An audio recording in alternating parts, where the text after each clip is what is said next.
Assalamualaikum warahmatullahi wabarakatuh. Alhamdulillah kita bertemu kembali pada video kali ini. Di kesempatan kali ini kita akan kembali belajar tentang matematika kelas 10 tingkat SMA. Namun sebelum kita mulai belajar, alangkah lebih baiknya kita berdoa menurut agama atau keyakinan kita masing-masing agar apa yang kita pelajari pada hari ini mudah dipahami dan lebih berkah. Berdoa, mulai. Selesai? Baik, kita mulai. Materi yang akan kita pelajari sesuai dengan slide atau tampilan di layar kalian adalah materi tentang trigonometri pada segitiga siku-siku. Nah, namun sebelum kita mulai mempelajari atau membahas tentang trigonometri pada segitiga siku-siku, Bapak yakin materi trigonometri bukanlah materi yang baru kalian dapatkan, karena di kelas 3 SMP materi trigonometri ini sudah kalian pelajari. Sama-sama menggunakan trigonometri pada segitiga siku-siku. Yang berbeda nanti hanya kalau di SMP itu kita hanya mempelajari tentang sinus, kosinus, dan tangen. Nah, sedangkan nanti di SMA kita mengenal ada 6. Apa aja nanti kita akan bahas di materi selanjutnya. Baik, kita mulai saja. Yang pertama yang akan kita bahas tentang trigonometri pada segitiga siku-siku adalah yang pertama adalah hubungan satuan derajat dan satuan radian dulu. Jadi sebelum kita menginjak ke materi trigonometrinya, perlu kita tahu hubungan satuan derajat dan satuan radian. Jadi dalam sudut itu ada dua satuan yang biasa digunakan.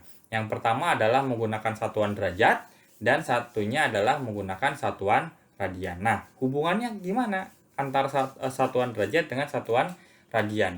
Biar kita nanti bisa mengkonversi. Kalau misalnya kita diketahui dalam bentuk radian, kita bisa rubah menjadi derajat, dan dari derajat juga bisa kita rubah menjadi radian.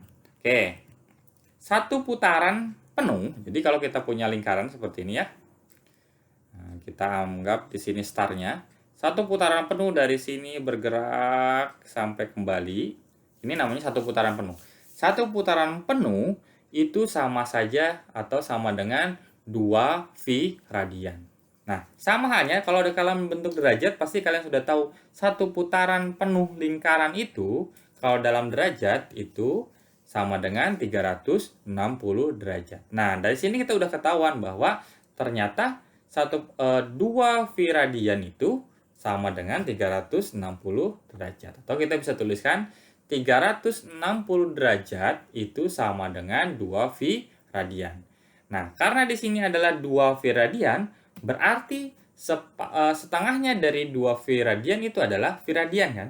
Berarti setengahnya dari 360 adalah 180 derajat. Nah, 180 derajat itu sama dengan V radian. Nah, ini oke. Kalau 180 derajat itu sama dengan V radian, kira-kira 1 derajat itu berapa V radian? Nah, 1 derajat itu sama dengan V per 180 derajat radian. Nah, jadi kalau kita mau mencari nanti dari radian ke V, dari radian ke derajat, nah berarti kita tahu 1 derajat itu sama dengan V per 180 derajat radian. Nah, ini modal kita nanti ketika kita harus mengkonversikan derajat ke radian atau radian ke derajat. Jadi ingat ya, 1 derajat sama dengan kita bisa tuliskan di sini, tulisannya adalah V per 180 derajat radian, atau kita bisa juga sebut dengan 1 per 180 derajat V radian. Oke, itu yang perlu kita ketahui. Selanjutnya, kita masuk ke trigonometri pada segitiga siku-siku. Nah, jadi segitiganya harus berbentuk siku-siku. Nah, di sini mana siku-sikunya? Siku-sikunya ada di sini. Ya.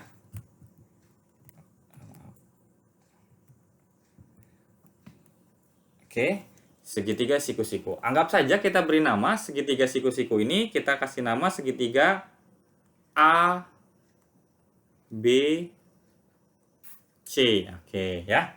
Kita segitiganya kita kasih nama segitiga A, B, C.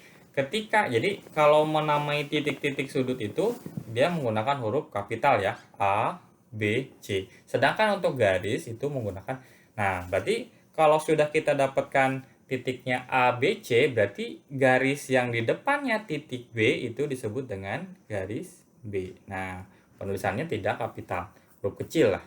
Kemudian yang depannya titik A itu kita sebut adalah garis A, dan yang di depannya C ini berarti yang depannya C ini disebut dengan garis C. Oke. Berbicara tentang trigonometri pada segitiga siku-siku, pasti ini kalian akan mengingat kembali materi SMP. Di SMP itu ada cara untuk mengingat bagaimana menentukan trigonometrinya. Ingat kalimat ini? Kita pernah belajar atau pengingat bahwa sin itu apa? Sin. Nah, kita bicarakan di sini sinnya sin siapa? Sinnya kita ambil adalah dari sini. Karena ini titik A, kita sebut saja ini sudut alfa. Ya. Maka di sini sin alfa itu sama dengan ingat sin demi. Nah, de per mi artinya demi. Sin alfa sama dengan de per mi. De itu artinya depan alfanya. Mi itu adalah sisi miringnya. Jadi ada sin demi cos sami tan desa. Nah, ingat ya, itu jembatan pengingatnya. Jadi kalau di sini adalah alfanya atau ini sudutnya, di sini sudutnya berarti depan sudut ini yang mana? Nah, berarti depannya adalah ini. Berarti kita kasih nama ini adalah si D-nya, depannya sudut. Kemudian mi itu miring. Berarti di sini yang miring yang mana? Yang garis B. Berarti di sini kita kasih keterangan miring. Kemudian yang bawahnya pasti adalah sampingnya sudutnya. Berarti kita kasih nama sa. Jadi ini depannya alfa, mi itu adalah sisi miring, dan sa itu adalah sampingnya alfa. Nah, petunjuknya berarti kita ketahui sin alfa sama dengan demi, sin demi. Kemudian kalau cos sinusnya cos alfa, berarti cos itu adalah sa mi, samping per miring. Kemudian tangan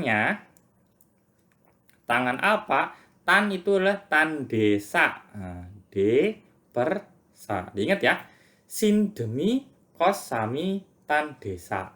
Nah, itu yang kita untuk mengingatkan.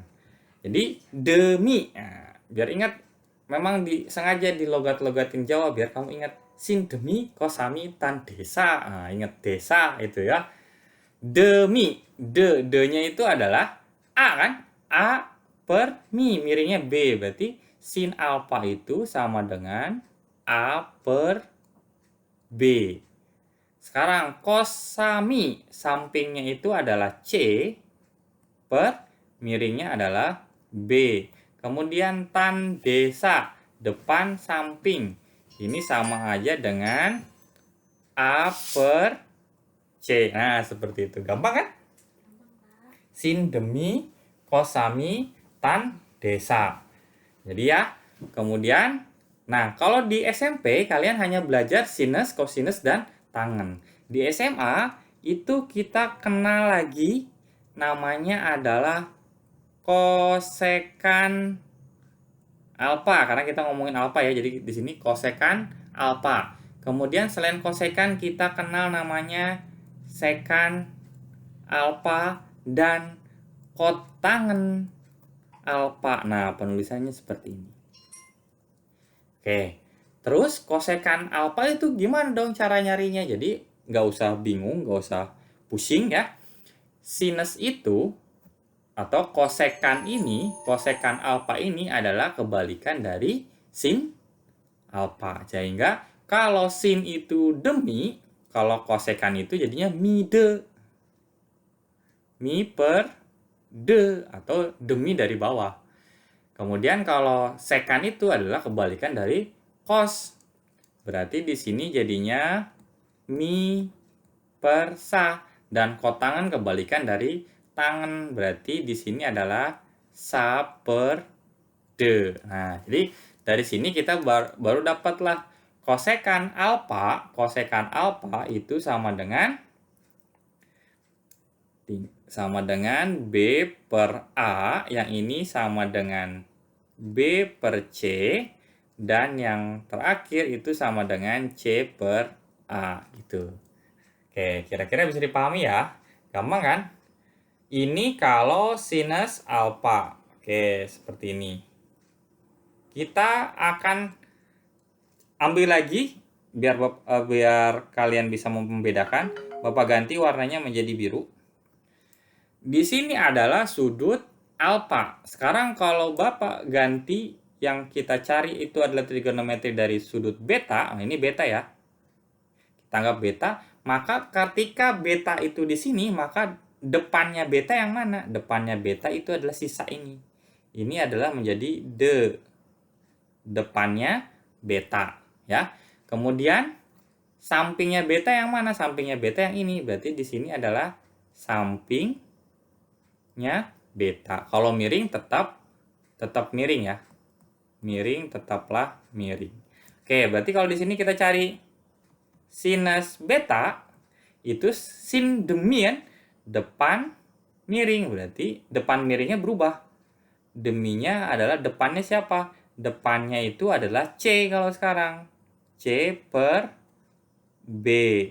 Kemudian cos beta itu sama dengan samping miring. Berarti sampingnya adalah kalau sekarang adalah A per B, dan tangan betanya, tan desa, D-nya siapa? D-nya adalah C, sa-nya adalah A. Berarti di sini adalah C per A. Begitu. Nah, begitu juga sama, berarti kosekan betanya itu sama dengan B per C. Sekan betanya itu sama dengan B per A, dan kotangan betanya sama dengan A per C. Maaf, A per C, seperti itu. Ya. Jadi untuk menentukan depannya mana, miringnya mana, sampingnya mana, itu tergantung sudut yang kita cari. Kalau misalnya sinus dari alfa, berarti alfa itu yang ini, depannya ini. Oke, sampai sini bisa ya, mudah-mudahan bisa. Oke, kita lanjut. Kita lanjut ke contoh soal. Baik, contoh pertama. Di sini besar sudut 3/4 phi radian sama dengan titik-titik derajat. Titik-titik derajat. Nah, kira-kira gimana? Ingat tadi bahwa 1 derajat itu sama dengan 1/180 derajat phi radian. Berarti dan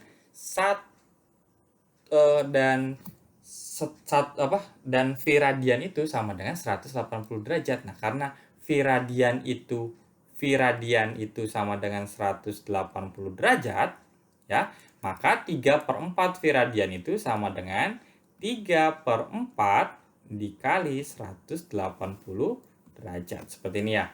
180 dibagi 4 hasilnya adalah 45. 45 dikali 3 hasilnya adalah 135 derajat.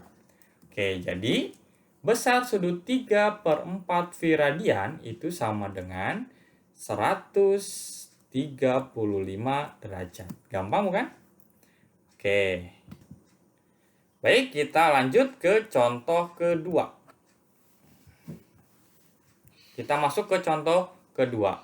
Besar sudut 72 derajat sama dengan titik-titik phi radian. Oke, besar sudut 70 derajat sama dengan titik-titik phi radian. Ingat tadi kita ketahui bahwa 1 derajat itu sama dengan 1/180 derajat phi radian. Sehingga kalau 72 derajat itu sama dengan 72 derajat per 180 derajat phi radian. 72 per 180 kita bisa sederhanakan, keduanya sama-sama dibagi 36 ya. Hasilnya adalah 2 per sama-sama 2 per 180 dibagi 36 dapat 2 per 5 V radian. Jadi, besar sudut 72 derajat itu sama dengan 2 per 5 V radian. Oke, selesai. Gitu. Bisa dipahami ya? Oke, kita lanjut ke contoh soal ketiga. Nilai sinus Q sama dengan berapa? Nah, kita di sini yang dibicarakan adalah sinus dari Q. Sinus dari Q itu berarti yang kita fokuskan, berarti anggap saja di sini adalah alfa. Alfanya adalah Q ya, di sudut Q. Artinya kalau di sudut Q berarti depannya itu adalah ini. Ini depannya, ini sampingnya, dan ini miringnya. Berarti sin Q sama dengan sin demi. Ya kan? Sin demi. Deminya apa? D-nya apa? D-nya itu adalah 8 dan mi-nya adalah 15. Oke. Jadi sin Q adalah 8 per 15. Maka kita sudah peroleh bahwa sinus Q itu sama dengan 8 per 15. Nah, semudah itu. Oke, kita lanjut ke contoh soal berikutnya. Nah, contoh soal berikutnya kita dalam bentuk cerita. Segitiga DEF memiliki sisi tinggi DF. Jika luas segitiga tersebut 9 cm persegi dan panjang EF sama dengan 3 cm, nilai cos E sama dengan berapa? Nanti langkah pertama yang harus kita lakukan, kita coba dulu gambarkan segitiga siku-sikunya. Ini ya, anggap ini siku-siku. Nah, Bapak kasih tanda siku-siku ini berarti ini udah siku-siku. Di sini katanya memiliki sisi tingginya adalah DF. Sisi tingginya DF. Ya, di sini 9 cm dan panjang EF-nya adalah 3. Berarti di sini DF ya. DEF berarti D. Kemudian sisi tingginya kan DF berarti di sini DEF.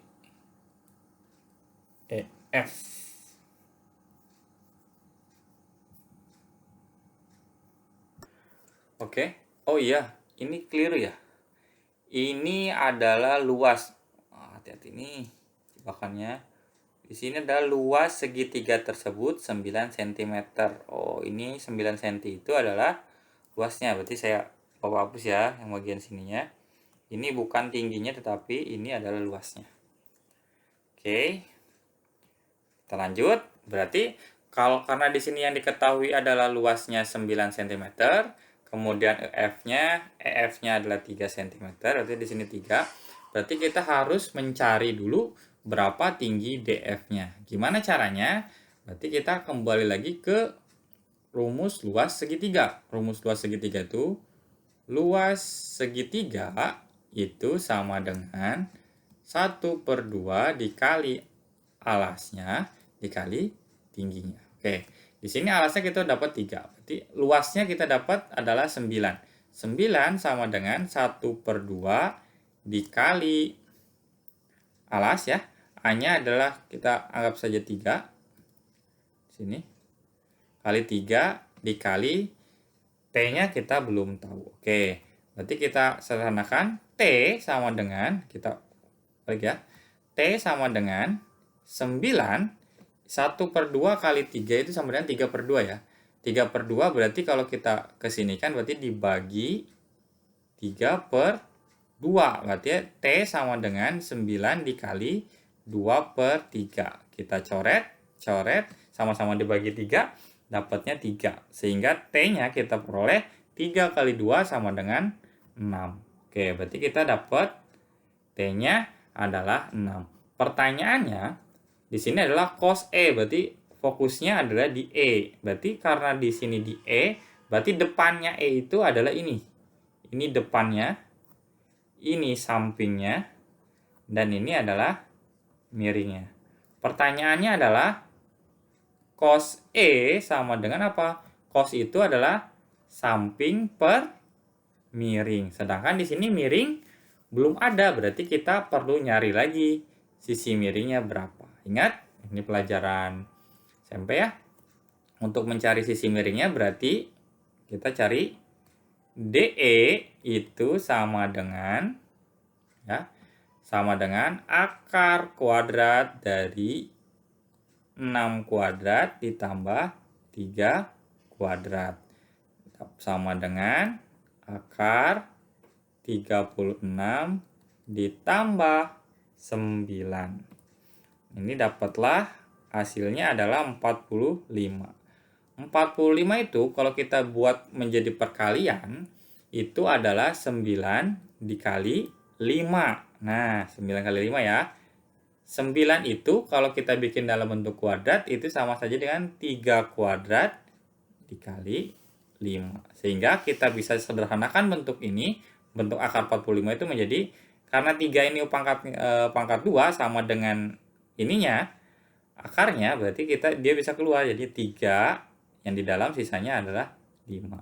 Oh, berarti miringnya itu adalah 3 akar 5. Sehingga cos E itu sama dengan samping per miring. Sampingnya 3 per miringnya adalah 3 akar 5. Seperti ini.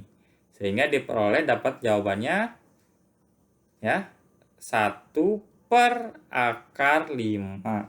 Nah, atau kalau kita rasionalkan, bentuknya menjadi 1 per 5 akar 5. Nah, seperti ini. Oke, gimana? Kira-kira bisa ya? Gampang banget ya? Gampang. Oke, kalau kalian sudah paham, berarti kita cukupkan saja materi untuk pertemuan ini sampai di contoh keempat. Jika ada kekeliruan, Bapak mohon maaf ya. Silahkan kalian catat semua apa yang Bapak sampaikan agar memudahkan kamu untuk belajar. Kalau ada masih bingung bisa didiskusikan atau diulang-ulang videonya. Kalau masih bingung juga bisa didiskusikan ke Bapak melalui Telegram. Mungkin itu saja materi yang bisa Bapak sampaikan pada hari ini. Bapak mohon maaf sebelum jika ada kekeliruan. Bapak akhiri, Assalamualaikum warahmatullahi wabarakatuh.